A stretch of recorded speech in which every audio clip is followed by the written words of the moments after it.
Hello guys, it's Salvajee. This is my advanced movement guide for the Ranger. Now if you haven't checked out my basics movement guide for the Ranger, I absolutely recommend that you guys check it out. It's just going to be helping you learn the basic stuff that you need to know to master advanced movement with the Ranger. So, the double dash technique.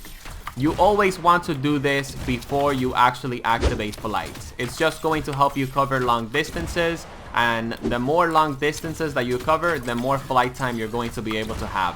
Yes, you can have a thruster speed and a thruster life perk. That's going to help you out. That's going to help you cover long distances. But if you can cover a long distance without using jetpack fuel, why wouldn't you, right? So you absolutely want to be using the double dash technique every single chance that you get before you take off. Another advanced tip, you guys don't have to actually take off with the double dash technique like I am doing right here, for example. I'm going to be teaching you guys how sometimes I like to use the double dash technique. So I'm just going to jump once and then take off. Alright, and I have one jump safe because the Ranger has a double jump. And I of course also have 2 dodges that I can get. So let's say that I want to go, you know, from here all the way up to that waterfall because my thingy is about to overheat. So I'm just going to jump, dodge, melee, jump, melee, dodge, and as you guys can see, the double dash technique basically helped me get to the waterfall and cool off my engines before my engine actually overheated. Keep in mind, it was an example. My engines weren't about to overheat. Just want to put that out there. I guess I should share this with you guys, and maybe a lot of my Ranger mains can actually confirm this. But as I like to fly, sometimes I like to melee dodge flight, melee dodge flight, melee dodge flight. You can do this, you know, with the Ranger like non-stop. But from my testing, I sort of feel like you overheat faster if you do this. But I'm not 100% fully sure.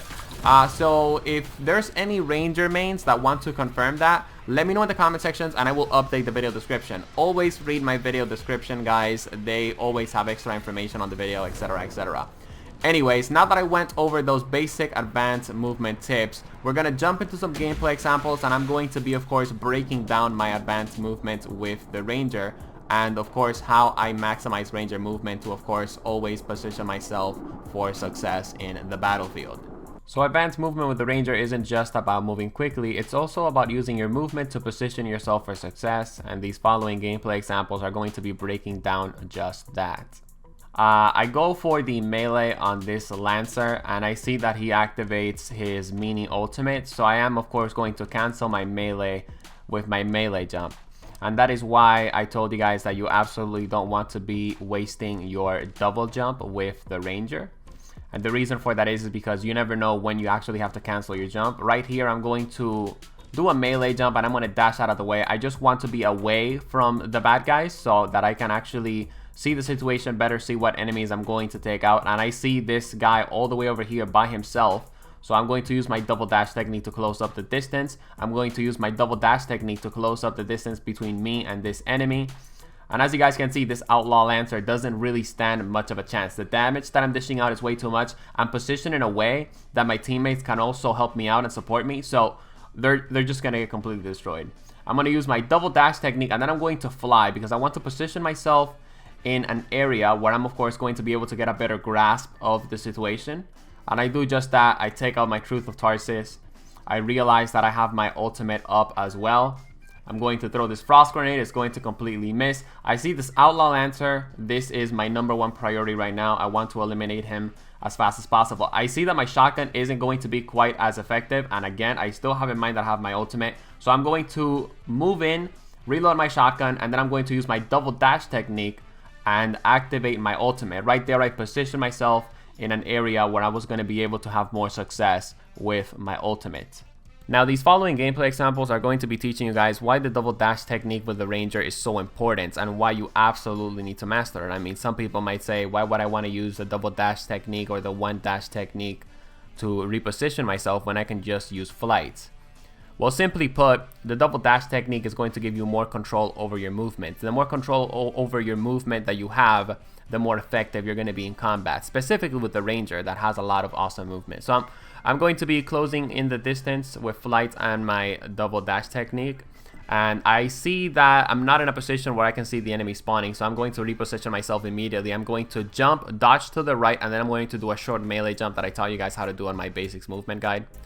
I'm going to see that more enemies are going to be spawning, so now I'm going to reposition myself very quickly to the left. This is going to put me in a situation where I have an advantage over the enemies. The enemies are looking forward, they're not looking back, so I'm going to use my dashing technique to, of course, position myself behind the enemies and basically get free damage on this enforcer. I see that I have an enforcer to my left, so I'm going to dash backwards and then I'm going to do a melee jump, which puts me in a long range position where that enforcer flamethrower is not going to hit me.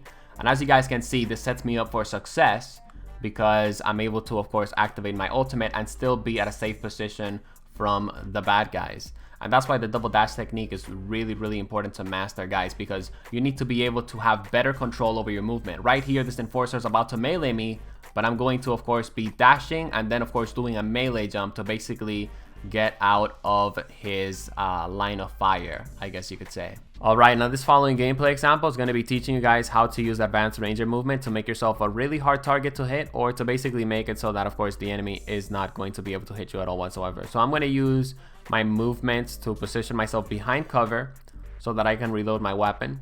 And this is where it gets fun. And by the way, guys, I'm just going to let you guys know I do have a shotgun build with the ranger coming soon, so be on the lookout for that.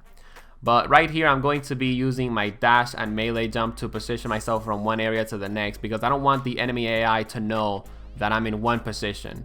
And as you guys can see, I'm going to be using my dashes and my melee jumps in this gameplay scenario right here, because I know the luminary's shooting his rockets and I don't want any one of those rockets to hit me. And of course, it was thanks to that advanced movement and, you know, the dashing and the melee jumps that I was, of course, able to evade all those rockets. And you know, using the double dash technique as movements to make yourself a really hard target to hit, guys, it's something that is, you know, you can basically replicate with many and multiple enemies that are in the game. Let's go ahead and showcase another gameplay example. Right here we have the Tyrant Mine boss fight, and as you guys can see, I am going to be using my double dash technique to set myself up for success and position myself in a way that the boss isn't going to be of a threat to me, but I am, of course, able to, of course, dish out damage. Here we have, of course, a turret, and this gameplay example is kind of sucky, but I just want to show you guys how I got up close to the turret and, of course, set the turret up for a combo. But this one right here, this one's fun. I basically soloed this turret. And this is why mastering movement in Anthem is very important, guys. Keep in mind, the only difference between Grandmaster 1 and Grandmaster 3 is that the enemies have more health and do more damage. The AI is always going to be the same. And the AI in Anthem, if you're constantly on the move, they're not going to be able to touch you when it comes down to damage. As you guys are seeing in the scenario in the background, I'm constantly priming up the turret every single chance that I get, constantly throwing my sticky grenade every single chance that I have, and I'm also damaging the turret with my weapon. And it is thanks to my advanced movement that I am able to leave this, and to complete this encounter without taking any significant damage at all whatsoever, and of course why I was able to solo this turret by myself. Unlike the Interceptor, which has a lot of movement mechanics that basically lets you move from one target to the next, the Ranger doesn't have that, which is why you need to have situational awareness with the Ranger. If there's a lot of enemies around you, you guys also have to keep in mind that you can't just be constantly melee jumping and dodging, because that's not going to be effective. Again, there's going to be many enemies around you. In this gameplay example, I have the Gatekeeper right in front of me. I'm going to activate my ultimate, but I also want some situational awareness. I want to see where the rest of the enemies are at. So I'm going to do a melee jump, and I'm going to position myself in an area where I'm going to be able to see, of course, all of the enemies that are around me.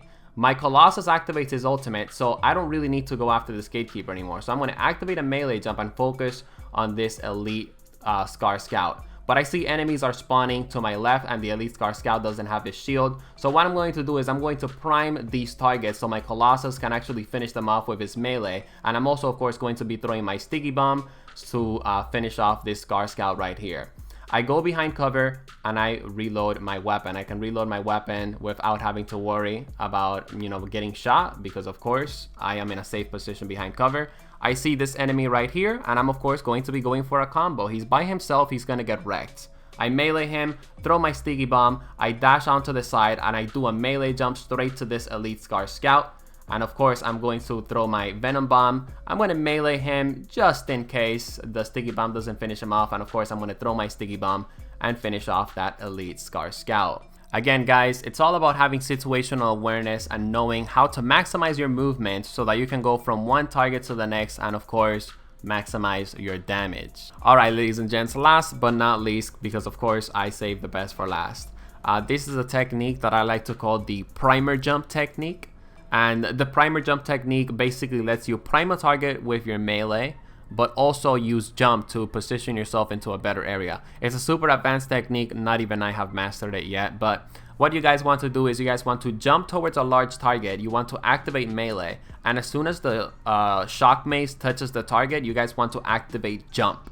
And basically this is of course going to let you position yourself in an area where you're going to be able to sort of have some safe distance from that close range prime target. Ideally, you want to jump, you know, hit him with the melee, then jump, and then of course you want to be dodging to the side and activating hover, because that's again going to be giving you a pretty nice distance between you and the enemy that is going to protect you. But that's pretty much it for my advanced movement guide for the Ranger. If you enjoyed this video, feel free to drop it a like. I would really appreciate that. Feel free to subscribe to the Salvajee Cartel for more quality Anthem content.